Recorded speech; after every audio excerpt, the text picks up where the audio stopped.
ನಮಸ್ಕಾರ ವೀಕ್ಷಕರೇ. ಯರಗಟ್ಟಿ ಪಟ್ಟಣದಲ್ಲಿ ಭಾರೀ ಪ್ರಮಾಣದ ಟ್ರಾಫಿಕ್ ಜಾಮ್. ಹೌದು ವೀಕ್ಷಕರೇ, ಯರಗಟ್ಟಿ ಕಬ್ಬು ಬೆಳೆಗಾರರ ಹೋರಾಟ ಮುಗಿದ ತಕ್ಷಣ ಯರಗಟ್ಟಿಯ ಪ್ರಮುಖ 4 ಮಾರ್ಗದ ರಸ್ತೆಗಳಲ್ಲಿ ಭಾರೀ ಪ್ರಮಾಣದ ಟ್ರಾಫಿಕ್ ಜಾಮ್ ನಿರ್ಮಾಣವಾಗಿದ್ದು, ಬಗೆಹರಿಸಲು ಪೊಲೀಸರು ಹರಸಾಹಸ ಮಾಡಿದರು. ಕಬ್ಬು ಬೆಳೆಗಾರರ ಹೋರಾಟದ ಹಿನ್ನೆಲೆಯಲ್ಲಿ ಬೆಳಗ್ಗೆಯಿಂದ ನಿಂತಿದ್ದ ಎಲ್ಲ ವಾಹನಗಳನ್ನು ಸಿಪಿಐ ಹಾಗೂ ಮತ್ತು ಎಲ್ಲ ಸಿಬ್ಬಂದಿ ವರ್ಗದವರು ಸೇರಿ ಟ್ರಾಫಿಕ್ ಕ್ಲಿಯರ್ ಮಾಡುವಲ್ಲಿ ಯಶಸ್ವಿಯಾಗಿದ್ದಾರೆ. ಇದು ಇವತ್ತಿನ ಅಪ್ಡೇಟ್. TV 24 ಪ್ರೈಮ್, ನಿಮ್ಮೊಳಗಿನ ಧ್ವನಿ.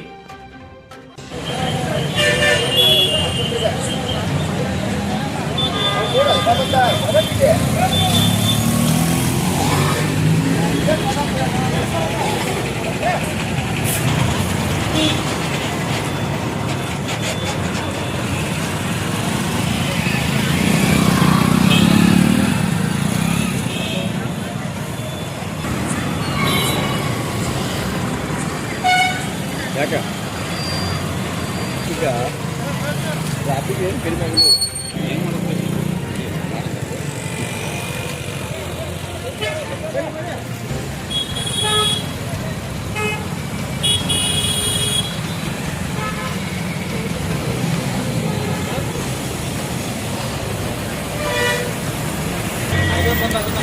ನಾಳೆ ಮತ್ತೆ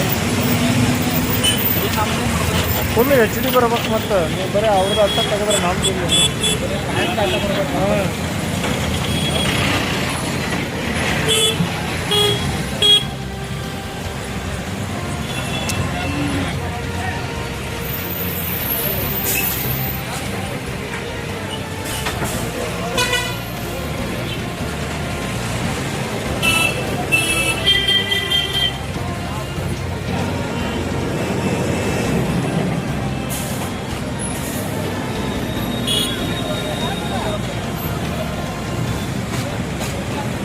ಬಿಡ